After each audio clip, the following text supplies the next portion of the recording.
अपने शरीर को और माइंड को कैसे चार्ज रखें, इसके लिए आप थोड़ा सा आयुर्वेद के बारे में जानना पड़ेगा। आयुर्वेद ही एक ऐसे विज्ञान है जिसमें स्वस्थ को स्वस्थ रखने की विधि है और रोगी के रोग को समाप्त करने की विधि है, और अन्य किसी भी पद्धति में स्वस्थ को स्वस्थ या उसके स्वास्थ्य को बढ़ाने की विधि नहीं है। आयुर्वेद के हिसाब से वात, पित्त और कफ ये शरीर के दोष हैं। इनको समान मात्रा में होना चाहिए, ना ये घटें और ना ये बढ़ें, एक समान मात्रा में हो।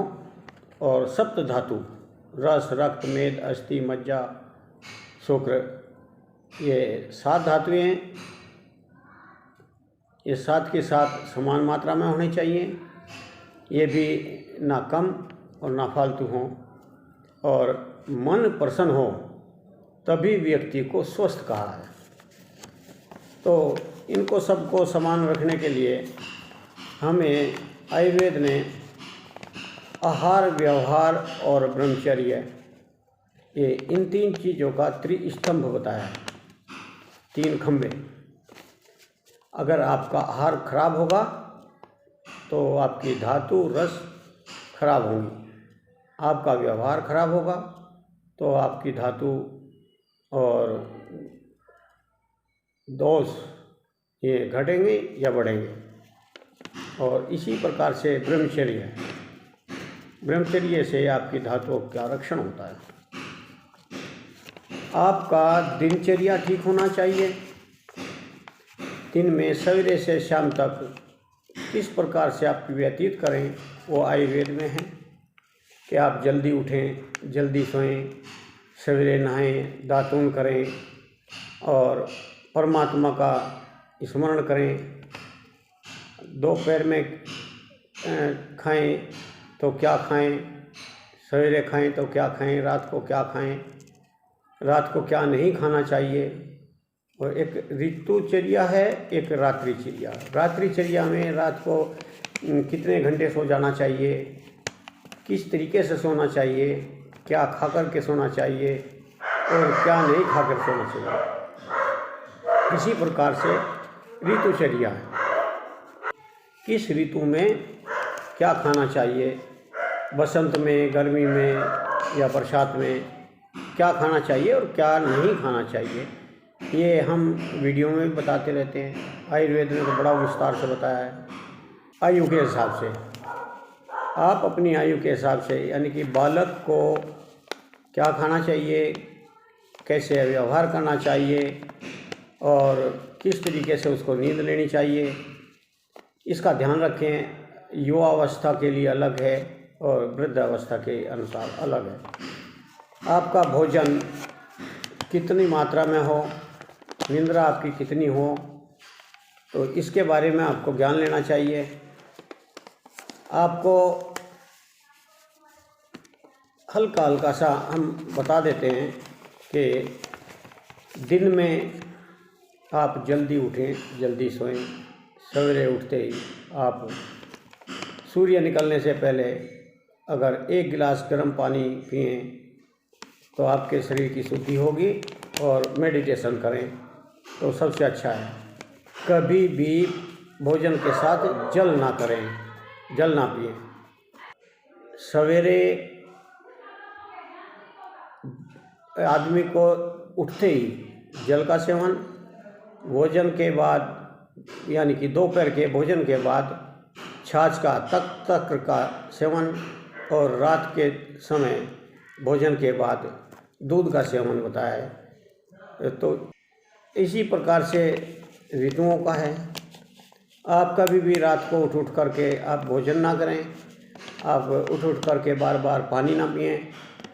आप अगर कभी पीना पड़ता है तो आप गर्म करके ही पानी पिएं, और आप कम से कम 6-7 घंटे की नींद लें। मौसम के विरुद्ध आप भोजन ना करें। जैसे सावन के महीने से मार्च तक कढ़ी का इस्तेमाल ना करें।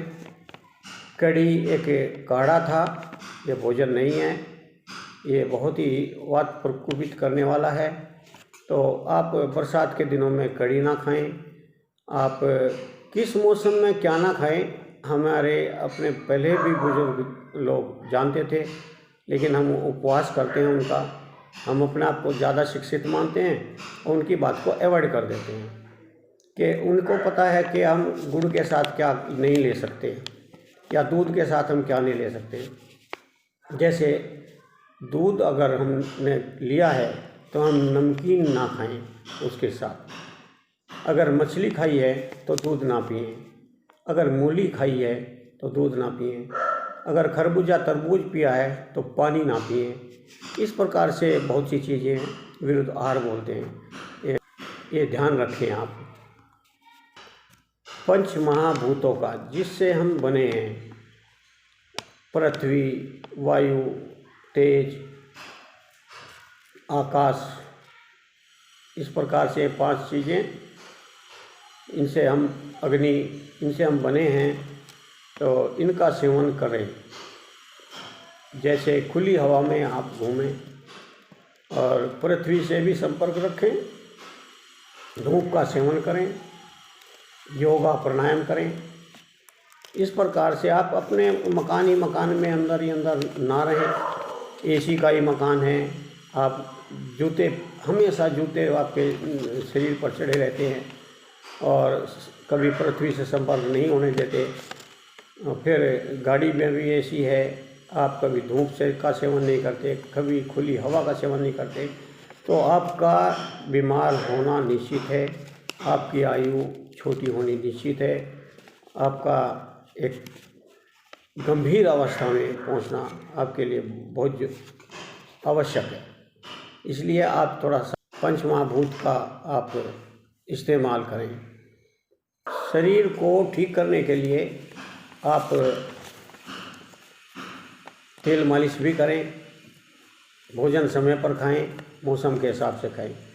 उसी प्रकार से आपको अपने मन का ट्रीटमेंट करने के लिए उसका भी कुछ ध्यान करना पड़ेगा।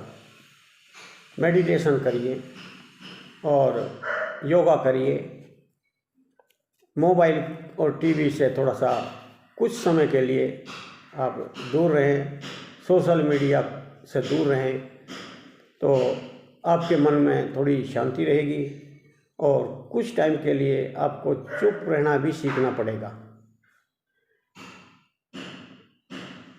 आपको मौन व्रत की कभी हफ्ते में 1 बार या महीने में 1 बार आप उसका की आदत डालें, मौन व्रत रहें।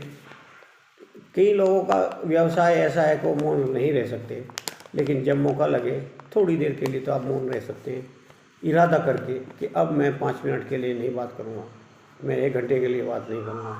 और ध्यान रखें अपने ब्रह्मरंध्र पर। तो ओम का ध्यान करें, परमात्मा का ध्यान करें, या जिस परमात्मा को आप मानते हैं, जिस शक्ति को आप मानते हैं, उस शक्ति का आप अपने ब्रह्मरंध्र के ऊपर आप उसका फ़ोटो बनाएं। इससे आपके मन को बड़ी शांति मिलेगी और ताकत मिलेगी। कुछ किताबें होती हैं मोटिवेशन के लिए, कुछ होती हैं ज्ञान के लिए, आध्यात्मिक ज्ञान, मैं कौन हूँ। रियलिटी में हम एक आत्मा हैं, यहाँ पैदा हुए और यहाँ से चले जाना है, लेकिन इसके पीछे एक शक्ति है जो इस सारे संसार को संभाले हुए है। उसका भी ध्यान रखें, उसके बारे में किताबों में पढ़ें और अंधधर्मता ना दिखाएं कि एक चीज़ के पीछे, धर्म के पीछे पड़ गए। उनमें ज्ञान क्या है, हमारे जीवन के लिए उपयोगी क्या है, वो आप देखें। और कभी हो तो आप गुनगुनाएं। पॉजिटिव थिंकिंग आपको हमेशा सोचनी चाहिए और अपने आप को ये सोचना चाहिए कि मैं पॉजिटिव हूँ, मैं बहुत कुछ कर सकता हूँ, मैं ये कर सकता हूँ, परमात्मा का मैं बेटा हूँ या बेटी हूँ। इस तरीके से मैं जब मैं परमात्मा का बेटा या बेटी हूँ तो मेरे पास किसी चीज़ की कमी तो है नहीं। ठीक है, कई बार हमारी जेब में पैसे नहीं होते तो हमारे बैंक में होते हैं, और कई बार ऐसा होता है कि हमें पता भी नहीं होता कि किसी ने हमारे बैंक में ऐसे रख रखे हैं। तो परमात्मा ने आपके पास आपके अच्छे अच्छे कार्य के लिए अच्छी अच्छी चीज़ें आपके बैंक में रखे हैं, लेकिन कर्म करना चाहिए, आपका विश्वास होना चाहिए।